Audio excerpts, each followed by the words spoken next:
Artful arts channel பார்த்துட்டு இருக்க எல்லாருக்குமே வணக்கம். இன்றைக்கி இந்த பாப்சிக்கல் ஸ்டிக்ஸ் அதாவது ஐஸ் குச்சியிலேருந்து ரொம்ப அழகான யூஸ்ஃபுல்லான ஒரு கிராஃப்ட் பண்ண போகிறோம். இதுக்காக நம்ம ஐஸ் ஸ்டிக்ஸ் இந்த மாதிரி நிறைய எடுத்துக்கலாம். அதை எடுத்து ஒன்றோட ஒன்றா இந்த மாதிரி நம்ம ஒட்டுறோம். இப்போ நம்ம ஒட்டுறது பார்த்திங்கன்னா 4 ஐஸ் ஸ்டிக்ஸை ஒன்றா ஒட்ட போகிறோம். சரிங்களா? ஸோ இப்போது 1 2 3rd ஐஸ் ஸ்டிக்ஸ் நம்ம ஒட்டியாச்சு. இப்போது 4th நம்ம ஃபைனலாக ஒட்டிடணும். ஸோ இதுக்கு நீங்கள் கம் யூஸ் பண்ணலாம், க்ளூ யூஸ் பண்ணலாம், உங்கள்கிட்ட என்ன பைண்டிங் ஏஜென்ட் இருக்கோ எது வேணாலும் யூஸ் பண்ணலாம். இப்போ இந்த 4 ஸ்டிக்ஸையுமே ஒன்றா நம்ம இந்த மாதிரி வச்சாச்சு ஒட்டி. இப்போது ஒரு பக்கமாக இது வச்சு நம்ம காய வச்சிடலாம். இதுவே ஃபெவிபாண்ட் யூஸ் பண்ணிங்கன்னா காய வச்சதுக்கு அப்புறம் ஒட்டணும், அவ்வளோதான் டிஃப்ரென்ஸ். இதே மாதிரி இன்னும் 4 நான் ரெடி பண்ணியிருக்கேன். ஸோ இதே மாதிரி காய வச்சு எடுத்தாச்சு. இது ஒரு பக்கம் இருக்கட்டும். அடுத்து இந்த மாதிரி ஒரு குட்டி பேப்பர் எடுத்துக்கோங்க. இதுக்கு மேலே நம்ம என்ன பண்ண போகிறோன்னா, இந்த பாப்சிக்கல் ஸ்டிக்ஸ் இருக்கு இல்லையா, இது எல்லாத்தையுமே லைனாக நம்ம ஒட்ட போகிறோம். ஸோ அதனால் கம் இதில் அப்ளை பண்ணிவிட்டு இந்த பேப்பரில் நம்ம அழகாக இதை ஒட்டிடணும். ஸோ ஃபர்ஸ்ட் ஸ்டிக் இந்த மாதிரி நான் ஒட்டுறேன். அதே மாதிரியே அடுத்தடுத்த ஸ்டிக்கு நம்ம கம் யூஸ் பண்ணி இதில் லைனாக ஒட்டிடணும். கிட்டத்தட்ட 5லேருந்து 6 ஸ்டிக்ஸ் நம்ம லைனாக இதில் ஒட்டிகிட்டே வரலாம். பேப்பரில் நம்ம ஒட்டுறதுக்கு காரணம் என்னென்னா, இதுக்கு ஒரு ஃபிட்டாக ஒரு கம்ஃபர்ட்னஸ் கிடைக்கும். அதே மாதிரி நமக்கு இது வளையாது. ஒரு கார்ட்போர்டு எப்படி திக்காக இருக்கோ, ஒரு பிளாஸ்டிக் எப்படி திக்காக இருக்கோ, அதே மாதிரியே இந்த பாப்சிக்கல் ஸ்டிக்கும் திக்காக இருக்கிறதுக்காக கீழே பேஸுக்கு நம்ம பேப்பர் யூஸ் பண்ணுறோம். அதே மாதிரியே ஜிக்ஸாக்காக இந்த ஸ்டிக்ஸை நீங்கள் ஒட்டினாலும் நமக்கு ஸ்டிஃப்னஸ் இருக்கும். பட் நம்ம நேராக மட்டும் வெர்டிக்கலாக மட்டும் தானே ஒட்டுறோம். அதனால தான் நம்ம பேப்பர் அடிஷ்னலாக யூஸ் பண்ணுறோம். ப்ளஸ் சிசர் யூஸ் பண்ணி சைடில் இருக்கிற அந்த பேப்பர்ஸ் எல்லாத்தையுமே நம்ம கட் பண்ணி எடுத்துடலாம். இப்போது இதுக்கு மேலே நம்ம என்ன பண்ண போகிறோன்னா, இன்னொரு லேயர் இதே ஸ்டிக்ஸை ஒட்ட போகிறோம். ஸோ 2 லேயராக ஐஸ் ஸ்டிக்ஸை நம்ம இதில் ஒட்ட போகிறோம். அதுக்காக கம் அப்ளை பண்ணிவிட்டு முதல்ல எப்படி ஒட்டினோமோ அதே மாதிரி அதுக்கு மேலே அப்படியே நம்ம ஒவ்வொரு ஸ்டிக்கையும் இந்த மாதிரி நம்ம ஒட்டிடணும். சரிங்களா? ஸோ ஒவ்வொரு ஸ்டிக்ஸையும் ஒட்டும் பொழுது நான் சொன்ன மாதிரி நீங்கள் கம், க்ளூ இல்லை ஃபெவிபாண்ட் எது வேணாலும் அப்ளை பண்ணிக்கலாம். ஸோ அழகாக இந்த மாதிரி நம்ம ஒவ்வொரு ஸ்டிக்காக ஒட்டிக்கணும். ஸ்டிக்ஸ் எல்லாமே நேராக இருக்கான்னு பாருங்கள். சில டைம் இந்த மாதிரி இந்த பாப்சிக்கல் ஸ்டிக்ஸ் எல்லாம் கொஞ்சம் வளைஞ்சிருக்கும்.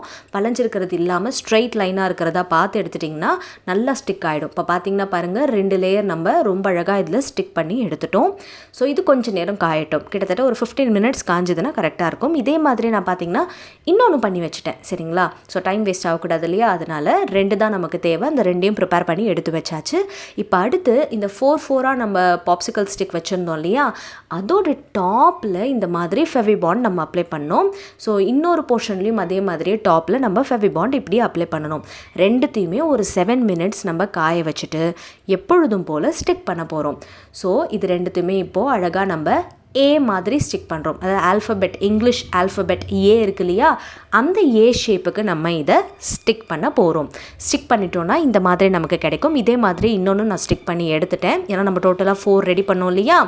இதுக்கப்புறமா நம்ம என்ன பண்ணணும்னா, நம்ம ப்ரிப்பேர் பண்ணி வச்சுருக்க அந்த இன்னொரு பாப்சிக்கல் ஸ்டிக் இருக்கு இல்லையா, அதையும் இதையும் ஒட்ட போகிறோம். அதனால் இந்த ஏவினுடைய பாட்டமில் நம்ம ஃபெவிபாண்ட் இந்த மாதிரி 2 பக்கமும் அப்ளை பண்ணிடணும். ஸோ இருக்கிற 4த்துலேயுமே அந்த மாதிரி நம்ம அப்ளை பண்ணிடணும். அப்படி பண்ணதுக்கப்புறமா கூடவே இந்த கீழே இருக்கு இல்லையா, அந்த ரெக்டாங்குலர் ஷேப்பில் பாப்சிக்கல் ஸ்டிக், அதனுடைய பேஸ், அதாவது மேலே இருக்குது பார்த்தீங்களா, அந்த இடத்துலையுமே நம்ம என்ன பண்ணணும்னா ஃபெவிபாண்ட் அப்படின்றத அப்ளை பண்ணணும். அது எப்படி அப்ளை பண்ணுறதுன்னு இப்போ உங்களுக்கு நான் காட்டுறேன். ஸோ ஃபெவிபாண்ட் எடுத்துகிட்டு இந்த மாதிரி அழகாக நம்ம இந்த ஓரங்களில் இந்த மாதிரி அப்ளை பண்ணிடணும். ஸோ நீட்டாக அப்ளை பண்ணிட்டிங்கன்னா அந்த ஏ ஷேப் எப்படி ஃபிட் ஆகுதோ அதுக்கேற்ற மாதிரி நம்ம ஒட்டிடலாம்.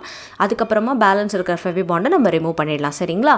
ஸோ இந்த மாதிரி கம்ப்ளீட்டாக நம்ம ஃபெவிபாண்ட் இதில் அப்ளை பண்ணதுக்கப்புறமா அந்த ஏ இருக்கு இல்லையா, அதை எடுத்து நம்ம இது மேலே இப்போ ஃபிட் பண்ண போகிறோம். ஸோ இப்போ ஃபிட் பண்ணுற டைம் வந்தாச்சு. இப்போ அந்த ஏவை அழகாக இதில் நம்ம ஃபிட் பண்ணிடணும். இதுக்கு நீங்கள் ஃபெவிபாண்ட் யூஸ் பண்ணிக்கோங்க. ஏன்னா ஃபெவிகால்லாம் யூஸ் பண்ணிங்கன்னா காயறதுக்கு டைம் ஆகும். நீங்கள் அந்த ஏல அப்படியே கை வச்சுட்டே இருக்கணும். அதனால் இப்படி ஃபெவிபாண்ட் யூஸ் பண்ணோன்னா டக்குன்னு நம்ம காய வச்சுட்டு ஒட்டிடலாம். சீக்கிரமாக வேலை முடிஞ்சிடும். இப்போ அடுத்து இன்னொரு பிட் இந்த மாதிரி இருக்கு இல்லையா, ரெக்டாங்குலர் ஷேப்பில் பாப்சிக்கல் ஸ்டிக்ஸ், அதுலேயும் நம்ம என்ன பண்ணுறோன்னா, நான் சொன்ன மாதிரியே இதுக்கு ட்ரிபிள் லேயர் வைக்கிறோம். சரிங்களா? ஃபஸ்ட்டு கீழே வச்சுருக்க அந்த பேஸ்க்கு டபுள் லேயர் வச்சுருந்தோம். இப்போ இதில் பார்த்தீங்கன்னா ட்ரிபிள் லேயர் வைக்கிறோம். ஏன்னா இது நம்ம ஒரு சஸ்பென்ஷன் மாதிரி யூஸ் பண்ண போகிறதுனால இதுக்கு ரொம்ப ஸ்ட்ரென்த்து தேவை. அதனால் என்ன பண்ணுறோன்னா 3rd லேயர் நம்ம ஜிக்ஸாக்காக வைக்கிறோம். அதாவது ஆல்டர்னேட்டிவ் இடத்துல வைக்க போகிறோம். ஸோ அதுக்காக இன்னொரு 5 பாப்சிக்கல் ஸ்டிக்ஸ் நம்ம எடுத்துக்கலாம். அதுலேயும் ஃபெவிபாண்ட் இந்த மாதிரி அப்ளை பண்ணிவிட்டு இந்த ஒவ்வொரு ஸ்டிக்ஸுக்கும் சென்டரில் நம்ம இதை ஒட்ட போகிறோம். சரிங்களா? ஸோ ஃபஸ்ட்டு என்ன பண்ணோம், ஈக்குவலாக ஒட்டணும் 2 லேயராக.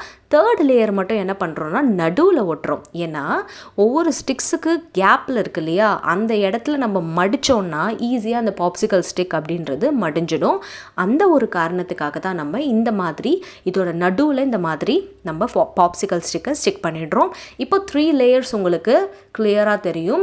இப்படி வர்றதுனால நமக்கு அந்த பாப்சிக்கல் ஸ்டிக்கினுடைய அந்த ரெக்டாங்குலர் வந்து ரொம்ப ஸ்ட்ரென்த்தாக இருக்கும்.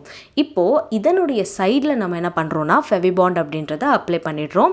இந்த ஃபெவிபாண்டை இதில் அப்ளை பண்ணிவிட்டு அதே மாதிரி அந்த ஏ ஷேப் இருக்கு இல்லையா, அதுக்கும் சைட்ஸில் நம்ம ஃபெவிபாண்ட் அப்ளை பண்ணிடணும்.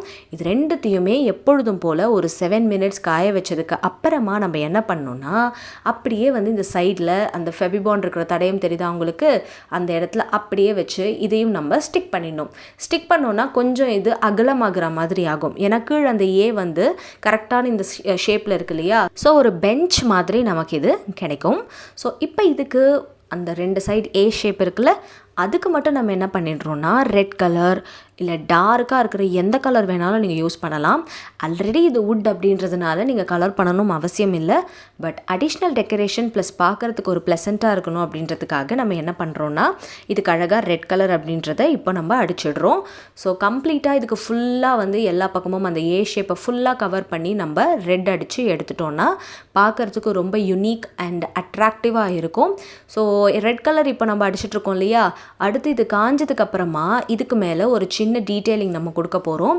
அது என்ன டீட்டெயிலிங் பார்த்தீங்கன்னா, கோல்டு கலர் எடுத்துகிட்டு ஒரு யூ ஷேப் மாதிரி அந்த சைட்ஸில் மட்டும் நம்ம வரைய போகிறோம். ஸோ பார்த்தீங்கன்னா இந்த மாதிரி ஒரு கோல்டு பெயிண்ட் இல்லை எல்லோ கலர் எடுத்துக்கலாம், இல்லை ஒயிட் கலர் கூட நீங்கள் எடுத்துக்கலாம். பார்க்குறதுக்கு ரொம்ப அழகாக இருக்கும்.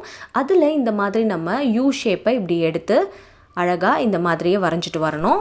அந்த யூ ஷேப்புமே பார்த்திங்கன்னா ஜிக்ஸாக்காக யூவாக வர மாதிரி நம்ம வரைஞ்சிட்டு அது காஞ்சதுக்கப்புறமா சென்டரில் நம்ம ஃபேப்ரிக் பெயிண்ட் இல்லைன்னா வேறு ஏதாவது கம் யூஸ் பண்ணி இந்த மாதிரி நம்ம ஸ்டோன்ஸ் இருக்கும் இல்லையா, அதாவது மிரர் இருக்கும் இல்லையா, குட்டி குட்டி மிரர்ஸ், அந்த மிரரை வந்து நம்ம சென்டரில் இந்த மாதிரி இதில் ஒட்டுறோம். ஸோ ராஜஸ்தானி டெக்கர் அந்த மாதிரி விஷயங்களுக்கெலாம் இந்த மிரர் ரொம்பவே யூஸ்ஃபுல்லாக இருக்கும். இந்த மிரர் உங்ககிட்ட இல்லைன்னா நீங்கள் கவலைப்பட தேவையில்லை. பிஸ்கட் ரேப்பரில் ஒரு சில்வரி டெக்ஸ்டர் கிடைக்கும் இல்லையா, அதை கட் பண்ணி கூட நீங்கள் ஒரு கிராஃப்ட் மாதிரி பண்ணலாம். ஏற்கனவே நம்ம கூட ஆர்ட்ஃபுல் ஆர்ட்ஸில் அந்த மாதிரி பண்ணியிருக்கோம். டிஸ்கிரிப்ஷன் பாக்ஸில் அதுக்கான லிங்க் தரேன். இப்போது இந்த ஸ்டாண்ட் எப்படி நம்ம யூஸ் பண்ணுறது பார்க்கலாம்.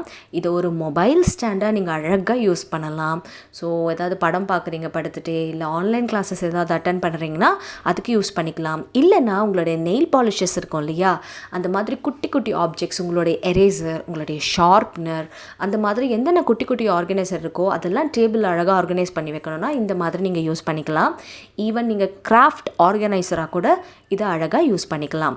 அடுத்து இன்னொரு முக்கியமான விஷயம், இதை நீங்கள் எப்படி யூஸ் பண்ணலான்னா உங்களுடைய க்ரையான்ஸ், உங்களுடைய பென்சில், உங்களுடைய கலர் பென்சில்ஸ், அந்த மாதிரி பேங்கிள் ஆர்கனைசராக கூட நீங்கள் இதை யூஸ் பண்ணிக்கலாம். ப்ளஸ் உங்களுடைய ரிங் எல்லாம் ஸ்டோர் பண்ணி வைக்கிற ஒரு ரிங் ஆர்கனைசராகவும் இதை நீங்கள் யூஸ் பண்ணிக்கலாம். ஸோ உங்களுக்கு பிடிச்ச மாதிரி உங்களுடைய டெஸ்கில் வச்சு உங்களுடைய இயரிங் ஆர்கனைசராகவோ, ரிங் ஆர்கனைசராகவோ, ஸ்கூல் சப்ளை ஆர்கனைசராகவோ எப்படி வேணாலும் இதை யூஸ் பண்ணிக்கலாம். ஸோ இந்த வீடியோ உங்களுக்கு பிடிச்சிருக்குன்னு நினைக்கிறேன். அடுத்த வீடியோவில் இன்னும் சூப்பர் டூப்பர் கிராஃப்ட் ஐடியாவோட உங்களை சந்திக்கிறேன். அதுவரை டாடா அண்ட் பை பை. மறக்காமல் லைக் பட்டனை ப்ரெஸ் பண்ணிடுங்க.